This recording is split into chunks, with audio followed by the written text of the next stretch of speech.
Dram e vërtet ka ndodhur mbrëm në fshatin Gjepçisht të Tetovës. Është dashur intervenimi i policisë, zjarfikësve dhe ndihmës së shpejtë për të shpëtuar nga vetvrasja një 16 vjeçare. Ngjarja ka ndodhur rreth orës 21:30, kur 62 vjeçari Osh nga fshati Gjepçisht ka denoncuar se vajza e tij e mitur 15 vjeçare është ngjitur në balkonin e nënkulmit në shtëpinë e tyre me qëllim që të hidhet, të kërcejë dhe të lëndohet.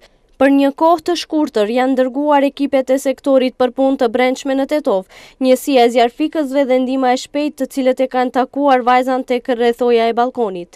Me angazhimin e pjesëtarëve të policisë, vajza është kapur dhe dërguar në brendin e shtëpisë, ndërsa më pas është dërguar në Spitalin Klinik të Tetovës, ku është mbajtur për mjekim të mëtejshëm. Sipas policisë së Tetovës, duke ju referuar të afërmve të tyre, vajza një kohë të gjatë është përballur me devijime psigjike. Ndryshe, gjatë 9 muajve të kaluar të këtij viti, në rajonin e Pollogut janë regjistruar 6 vetvrasje, 3 në qytet dhe 3 në fshat. 3 nga këto vetvrasje janë kryer me përdorim të armës së zjarit, ndërsa 3 me varje në litar. Sipas policisë së Tetovës, prej këtyre 6 vetvrasjeve, 3 janë femra dhe 3 meshkuj, kurse sipas moshës, shumica kanë qenë mbi moshën 30 vjeçare.